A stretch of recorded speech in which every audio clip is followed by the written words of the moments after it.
여러분 안녕하십니까? CBS 토론입니다.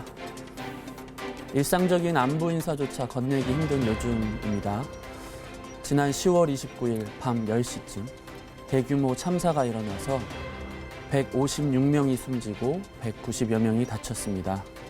2014년 304명이 사망한 세월호 참사 이래 가장 큰 인명피해가 일어난 안전사고이죠. 국가 안전 시스템은 살려달라, 도와달라는 시민들의 외침 앞에 무력하기 짝이 없었습니다.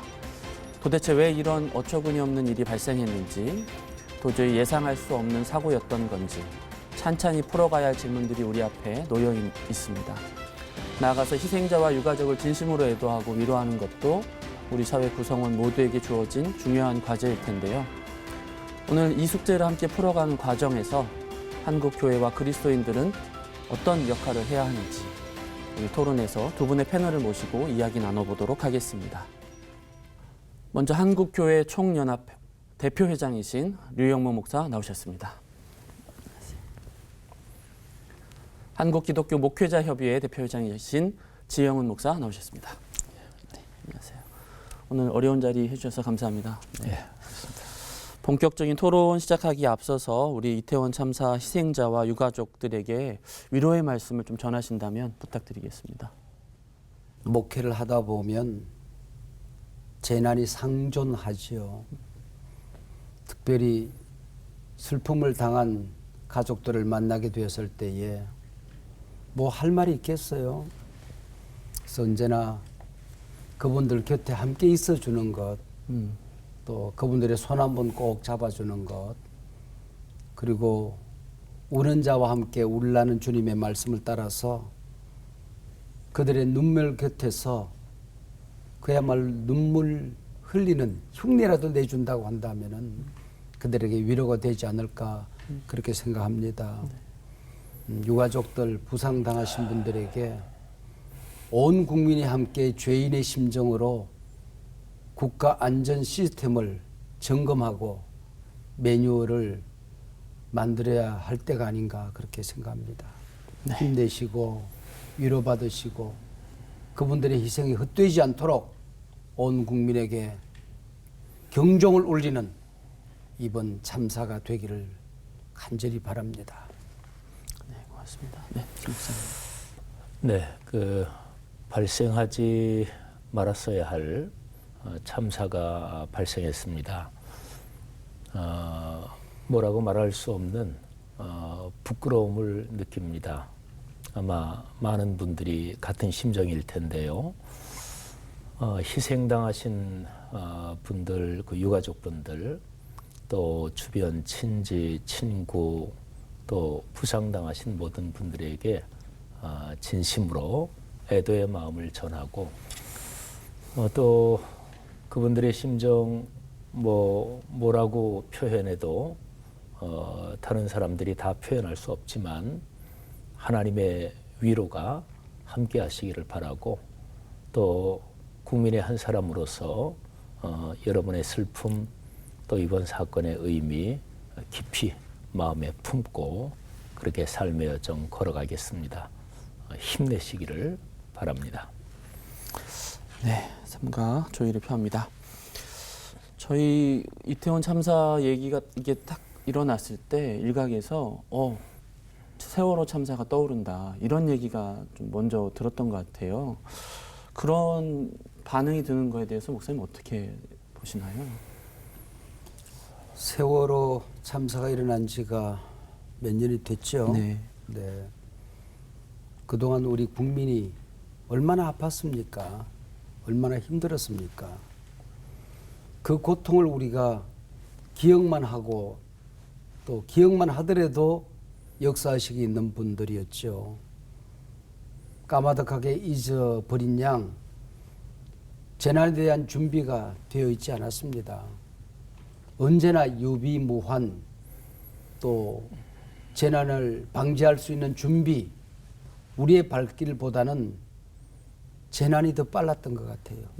이번에도 재난은 날아오는데 준비는 은근은근 기어가고 있지 않았나 하는 생각을 하게 됩니다. 이번 참사를 통해서 또 다른 재난이 우리한테 다가오기 전에 우리가 준비를 해야 될 터인데 하는 안타까움이 있습니다. 네. 네, 목사님. 세월호 참사를 금방 떠올리게 되는 것은 네. 사회적인 맥락으로 자연스러운 일이라고 봅니다. 네. 세월호 참사 때 희생당하신 분들, 또 세월호 참사의 그 정황, 그리고 이번에 이태원 참사의 그 정황, 이게 유사한 점도 많고, 그리고 또 그 참사의 그 규모가 너무나 엄청나서 그야말로 국가적인 어떤 그 자의식에서 볼 때 두 사건이 연결되고 머리에 얼른 떠오르는 것은 그건 뭐 우리 사회적인 맥락에서 뭐 당연하다고 보고요.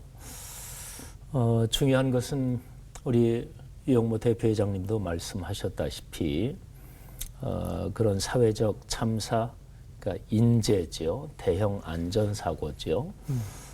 여기에 대응하는 우리 국가 사회적인 시스템, 그리고 거기에 더해서 우리 전 국민적인 정신적인 사고, 이게 너무나 미비했다 하는 생각이 다시 한번 들고요. 아무튼 우리 사회가 얼마나 이런 희생을 더 치러야 우리 사회가 사람이 안전하게 신뢰하고 살 수 있는 사회로 좀 성숙할지, 그게 마음속에 참 아픈 어떤 그 심정으로 깊이 들어옵니다. 바라기는 이번 참사를 끝으로 이런 유형의 참사가 더는 일어나지 않도록 뭐 실제 사회 제도적으로는 뭐 정부가 감당해야 될 것이지만, 그런데 우리 기독교나 또는 정신 문화에 관련되는 그런 지도자들이 최선을 다하고 진짜로 부끄러움과 책임감을 가지고 이 사안을 풀어가야 되지 않나 싶습니다. 어떤 이런 사회적 재난이나 참사가 일어났을 때 일부 교회 목회자들이 너무 이렇게 섣부르게 하나님의 심판이라든가 뭐 애도를 충분히 하지 못했던 모습에 대한 비난이 있었거든요, 과거에. 근데 이번에는 또 그런 부분에 있지 않을까 걱정도 했었고요. 그 다음에 신앙인이라면 이런 참사를 어떻게 애도해야 될까, 그런 고민들이 있는데 그런 부분에 대한 말씀 좀 부탁드리겠습니다. 우선은 실제적인 맥락에서 세월호 참사 때 우리 한국 교계에서 이렇게 저렇게 나온 여러 가지 의견들 중에 성숙하지 못한 모습이 뭐 있었다고 보이고요. 근데 그거는 우리 기독교의 그 본질에서는 한편으로는 자연스럽기도 합니다. 왜냐하면 기독교는 가톨릭처럼 위에서 어떤 메시지가 떨어져서 그거를 모든 관구, 모든 본당에서 그대로 반복하는 단체가 아니니까 네. 우리 기독교는 다양성 안에서 말하자면 조화를 찾아가는 게 기독교의 본질이니까요. 근데 세월호 관련해서 그때에 좀 지나친 뭐 하나님의 심판이라든지 또는 이런 지나친 의견들이 세월호 때 한국 교회가 그걸 겪으면서 이번에 좀 자제한 그런 분위기는 분명한 것 같아요. 네. 그런데 이번 상황 중에서도 사실은 한국 교회 안에 이거를 어떤 하나님의 심판이나 또는 그 할로윈 이 축제에 대해서 그거는 말하자면 비기독교적인 네. 기독교에서 부정적으로 봐야 되는 문화다, 뭐 이런 거하고 연관지어서 아주 비판적인 그런 목회자, 그런 교계 지도자들도 없는 것은 분명히 아닙니다. 근데 하나 감사한 것은 그런 것이 있다 손 치더라도 일단은 참사가 발생했고 수많은 희생자들 또 아픔을 겪는 이 와중에서 그런 것이 상당 부분 자제됐다는 것, 이거는 참 고마운 일이고요. 아무튼 한국 교회는 사실은 그 이전부터 근자의 한 10수년, 20여 년간은 사회적 책무, 사회적 공공성에 관한 신앙적 의무 이면에서 많이 자각을 했고 또 하나님의 말씀을 묵상하면서 거기에 비추어서 우리가 이웃사랑을 어떻게 실천해야 할지 거기에 대해서 한국교회가 깊이 자성하고 또 여러 가지 변화를 보였다고 생각합니다. 목사님도 보시고 있는 이제 우리 성도님들이나 시청자분들에게 이런 사회적 재난 상황에서 신앙인이 어떻게 애도하는 것이 마땅한지 한 말씀 부탁드리겠습니다. 패션 오브 크라이스트 그랬을 때에 네. 고통과 함께하는 것입니다. 이것을 우리가 잊지 말아야 됩니다. 성경에서는 블랑크니 뭐 조마이 그런 게 있잖아요. 블랑크 니조마이 그런 게 있는데 바로 그 컴패션의 마음을 가지고 우리가 이걸 행동을 해야지. 우리의 생각이 있어요. 우리가 좀 더 건강하게 문화를 만들어야 되겠다 생각을 하고 또 문화를 쪼개고 싶은 마음도 있어요. 없는 건 아닙니다. 그러나 이런 상황 속에서 그런 문화를 비판한다든지 하는 거 그 이후의 일이고 지금은 고통당하는 자와 함께 고통을 나누어야 됩니다. 위로하라. 내 백성을 위로하라. 누가복음 13장 3절 4절에 보면은 예수님 당시도 망대가 무너져서 18명이 죽었잖아요. 예수님께서 정답을 주셨어요. 그들의 죄 때문에 죽었다는데 관심을 갖지 말아라. 그게 아니다. 회개해야 되는 사람이 있다고 한다면은 네가 해야 되는 거다. 그 얘기 아닙니까? 그래서 우리가 우리의 가슴을 채야지 상대방을 향하여 손가락을 내미는 그런 일이 있어서는 안 되겠다. 그래서 우리 그리스도인들은 이럴 때에 자책하면서 우리 가슴을 치면서 컴패션, 고통당하는 자와 함께 고통을 겪고 약자들의 입장에 서고 십자가 밑으로 내려가서 겸손하게 그들을 섬기고 숨소리도 제대로 내지 못하는 그런 사람들 편에서 정의 편에서 진리 편에서 진실 편에서 리더십을 발휘해야 된다. 그게 각자 그리스도인들이 해야 될 우리 행동 지침, 윤리, 태도, 품성이 아닌가 그렇게 생각을 합니다. 네. 사실 이제 진짜 질문은 정말 올바른 애도가 뭐냐라는 질문으로 이제 들어가는 것 같아요. 그러니까 일부에서는 지금 누구 탓하지 말고 누구 잘못이냐 이거 찾지 말고 그냥 슬퍼하자 이렇게만 말씀하는데 자칫 잘못하면 이런 사건을 또다시 발생할 수도 있는 것고 면피하는 어떤 그런 형태로 사용될 수 있지 않을까 이렇게 생각을 하는 거죠. 그래서 애도는 하되 이게 누구의 책임이고 어떻게 해야 하는가에 대한 질문으로 넘어가는 것이 네, 마땅한 것 같은데요. 좀 구체적으로 말씀드리겠습니다. 일각에서는 이번 참사를 가지고 사고다. 어떻게 열심히 다 했는데 어쩔 수 없는 일이다라는 말이 있었고 한쪽에서는 아니다. 여러 가지 공적이나 안전 재난이나 이런 부분들이 미비가 있었던 거다라는 부분이 있는데 어떻게 보시나요, 목사님? 애도에 아주 중요한 세 가지가 있다고 봅니다. 첫째는 공감과 자성이죠.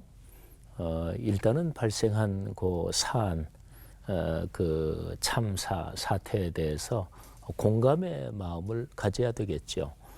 그리고 자성을 해야 되겠죠. 다른 사람보다 자신을 먼저 돌아보는 게 맞겠죠. 공감과 자성. 두 번째는 기억과 성찰입니다. 그러니까 진정한 애도는 그 일어난 참사 그 사건을 잊어버리지 않는 것입니다. 제가 이번에 29일 참사 나기 일주일 전에 뉴욕에서 2003년에 있었던 세계무역센터 쌍둥이 빌딩이 비행기로 테러당한 거기에 제가 일주일 전에 있었습니다. 뉴욕의 어떤 일 때문에 갔다가 그 두 개 빌딩이 무너진 자리에 원 월드 빌딩이라고 빌딩 하나를 지었죠. 그리고 거기 지하 바로 그 자리죠. 거기에 이제 내년이면 20년이 되네요. 근데 그때에 당했던 참사 그거를 아주 생생하게 박물관으로 기념관으로 만들어서 계속해서 기억하게 하더라고요. 거기서 그걸 보는데 무섭더라고요. 막 가슴이 막 벌렁거리고 무섭고 그리고 두려웠습니다. 그리고 일주일 뒤에 우리나라에서 난 참사 그 소식을 들었습니다.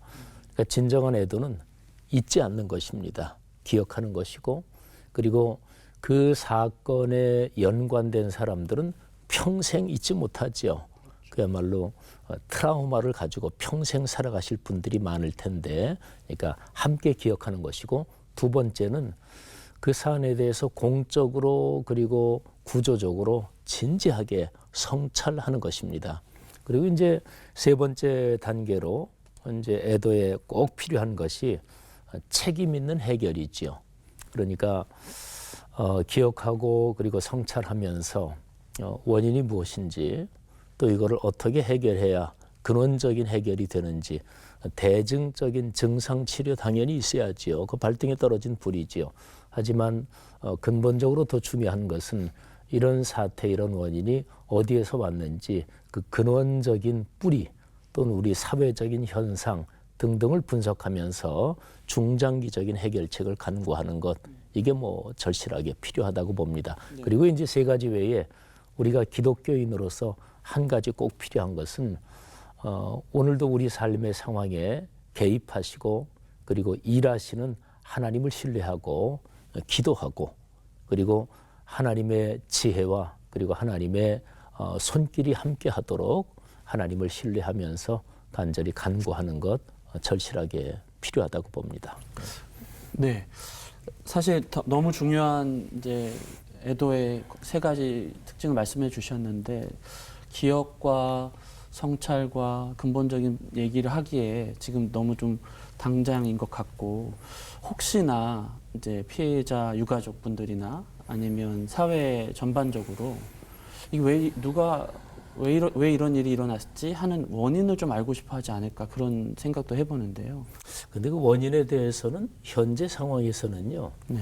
공적인 관리 책임, 이거는 뭐 언론 보도나 네. 지금 나오는 걸로 봐서 그거는 분명한 것 같아요.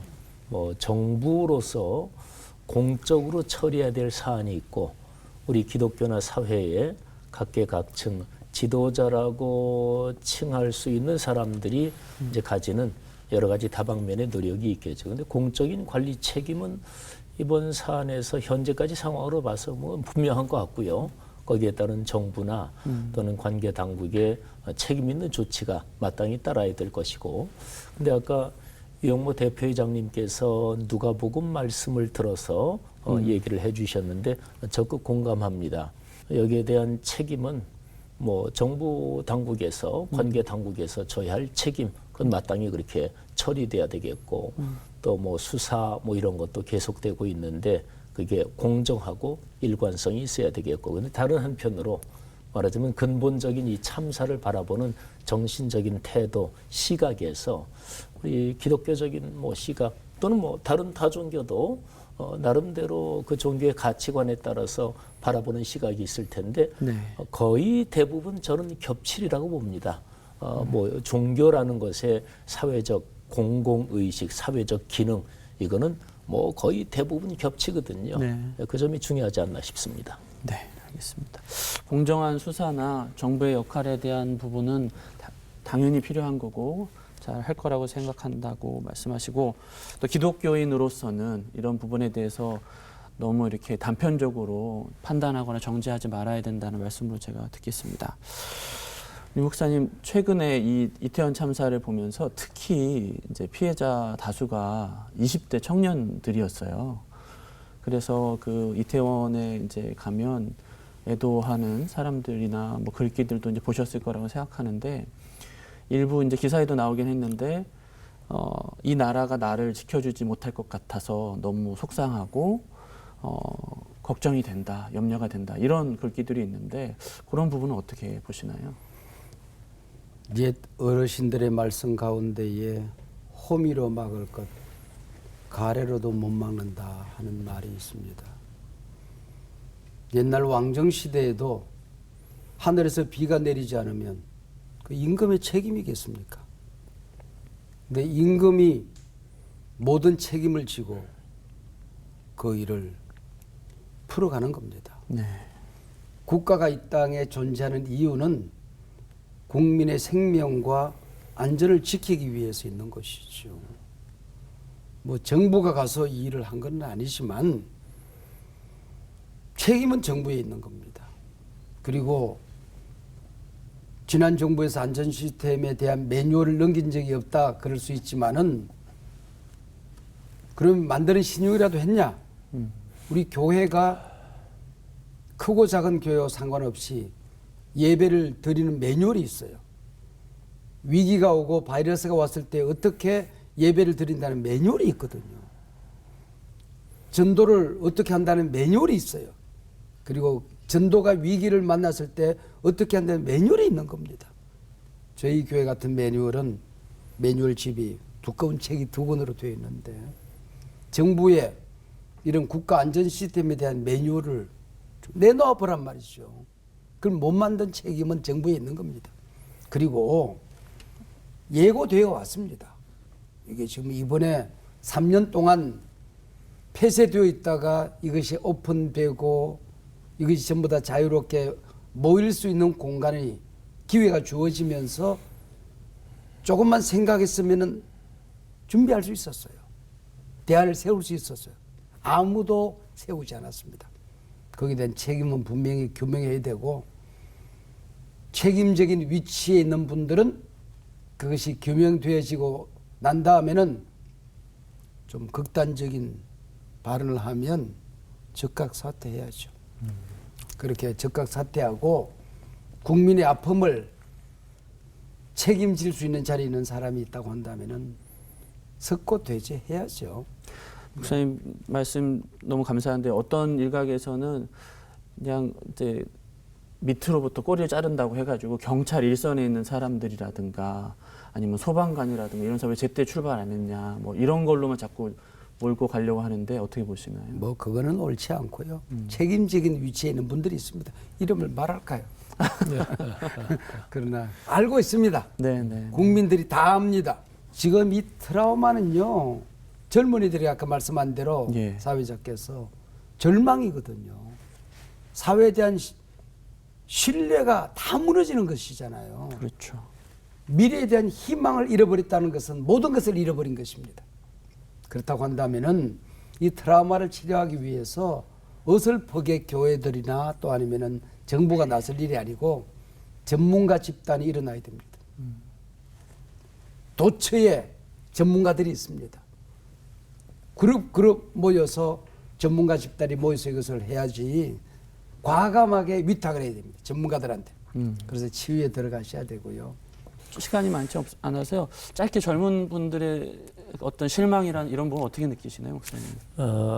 제가 대표회장으로 있는 한국 기독교 목회자 협의회에서 이번 참사 때문에 애도의 메시지를 잠깐 발표하면서 거기에 이런 표현을 썼습니다. 네. 뭐라 말로 표현할 수 없는 부끄러움을 느낍니다. 하는 표현인데요. 뭐 기성세대로서 뭐 다음 세대, 젊은 세대에 대한 부끄러움이기도 하고 또 우리 사회 국민의 한 사람으로서 우리 사회 전체를 향한 부끄러움이기도 한데 사실은 주된 초점은 젊은이들한테 참 미안하다, 죄스럽다 하는 메시지였습니다. 그런 메시지가 우리 기성세대의 자성과 책임 있는 변화로 이어졌으면 하고요. 젊은이들에게는 참 죄송스러운 마음, 부끄러운 마음과 함께 힘내라. 우리가 이 나라, 이 사회 다시 한번 잘 이끌어가도록 최선을 다하겠다. 여러분들이 다음 바통을 우리보다 더 잘 이어서 달려줬으면 좋겠다 하는 메시지 전하고 싶고요. 유영모 대표장님께서 정부의 역할과 책임까지 말씀해 주셨는데 저도 적극 공감합니다. 그리고 공적 책임이라는 것은 사적 책임하고 다릅니다. 네. 또 법적 책임하고도 다릅니다. 그렇죠. 그러니까 공적 책임은 다른 말로 말하면 우리 사회에서 흔히 쓰이는 말로 말하면 중립적인 의미에서 광범위한 의미에서 정치적인 책임을 말하는 거기도 하거든요. 그렇죠. 대통령의 사과가 너무 늦었습니다. 그리고 우리 대표회장님 말씀하신 것처럼 책임 있는 분들의 공적인 책임 그리고 정치적인 책임 그거는 저도 대표회장님 말씀하신 것처럼 사퇴까지 당연히 포함돼야 된다고 봅니다. 다시 말씀드리면 공적이고 정치적인 책임은 수사를 통해서 인과관계가 드러난 이게 법률적인 책임이잖아요. 근데 구체적인 인과관계 이 책임하고 공적인 책임은 다릅니다. 그러니까 대통령이나 대통령을 보좌하는 참모진이나 여기에서 이 점을 이해하지 못하고 있지 않나 하는 생각이 들고요. 그리고 교회 역할을 잠깐 첨언해서 네. 말씀을 드린다면 사실은 교회는 이 사회 전체에 도덕윤리 또는 사회적 공공의식을 이끌어가는 정신문화에 대한 아주 사회적 기능으로서 책임이 있는 거죠. 광범위한 의미에서 보면 40년 가속 페달을 밟아온 전 세계적인 신자유주의 경제 이게 그 후과가 그 긴 영향이 얼마나 광범위한지 거기에 대해서 심도 있는 토론이 있었으면 좋겠습니다.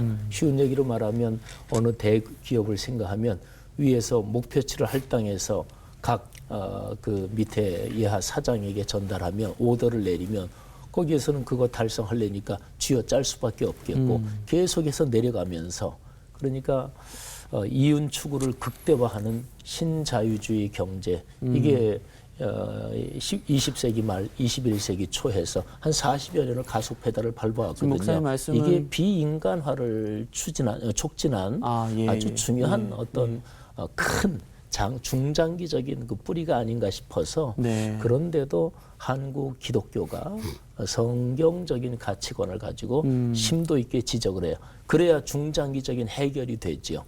단순하게 요 사안에 이게 매몰돼서가 아니라 말씀해 주셨으니까 이런 안타까운 일들이 다시 일어나지 않아야 되잖아요, 목사님. 그래서 그런 부분들에 대한 말씀을 좀 부탁드리겠습니다. 급성장의 후유증이 우리 사회에도 있고 교회에도 있지요. 네. 공공의식입니다. 역사도 하나님의 것이고 권력도 하나님으로부터 나온 것입니다. 권력을 가졌다고 또 야당도 마찬가지입니다. 겸손하셔야 됩니다. 하나님이 주인입니다. 하나님 앞에 낮아져서 섬겨야 되고 내 것 아니다. 공적인 의식을 가져야 된다. 그렇게 생각합니다. 그리고 한교총 대표회장으로 이 토론에 나와서 꼭 남기고 싶은 말이 있습니다. 예. 아까도 우리 사회자께서 20대 젊은 여성들, 10대 젊은 여성들이 목숨을 잃었습니다. 선체로 그 큰 덩치에 끼어서 질식사하신 분들도 계시대요. MZ세대, 젊은 세대 여성들 앞에 우리 사회가 역사가 죄를 지었습니다. 지난 선거 과정에서도 여자분들에게, 여성분들에게 또 저출산 고령화, 저출생 문제를 다루면서도 젊은 여성분들에게 한국 교회가, 한국 사회가 죄를 많이 지었습니다. 용서해 주십시오. 힘내십시오. 다시 일어서십시다. 반드시 이분들의 희생이 헛되지 않도록 해야 합니다. 우리 한국 교회, 우리 CBS도 책임에서 자유스럽지 않습니다. 방송은 이런 분들을 위해서 어떤 문화를 만들고 어떤 프로그램을 만들었습니까?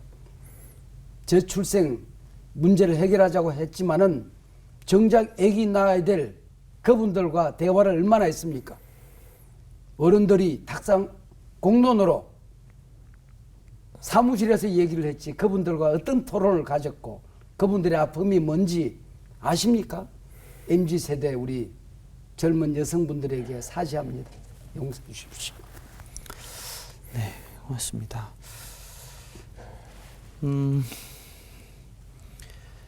마지막으로 좀 말씀을 부탁드리는 게 좋을 것 같습니다. 오늘 사실 어려운 주제였고요. 짧은 시간 안에 이런 걸 다 다루기는 어렵지만 그래도 전하고 막 하시고자 하는 말씀이나 메시지가 좀 담긴 것 같다고 저는 생각이 들고요. 혹시 하시지 못한 말씀이라든가 마지막으로 말씀 부탁드리겠습니다.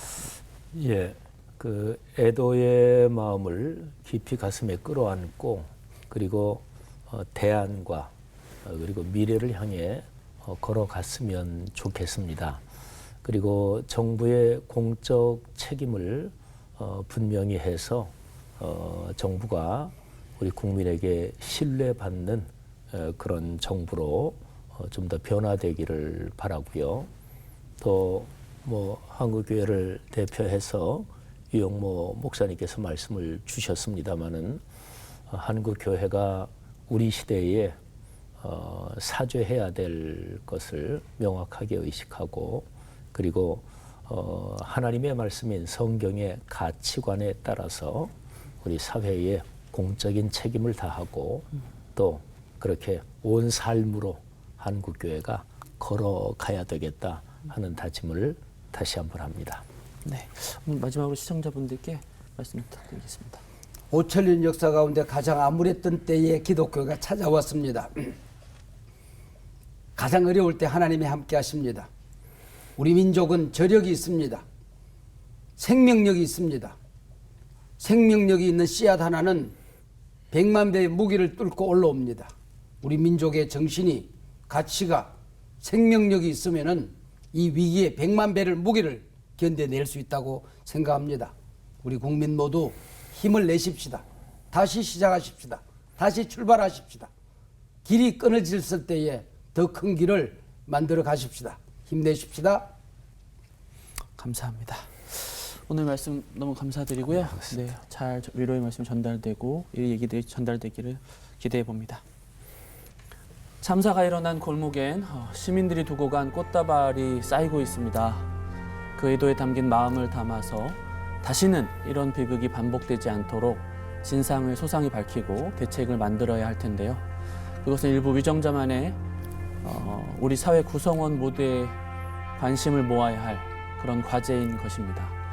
참사의 희생자분들을 비롯해서요, 그 가족과 친구분들에게 다시 한번 깊은 애도와 위로의 말씀을 전하면서 오늘 토론은 여기서 마치도록 하겠습니다. 시청해 주셔서 고맙습니다.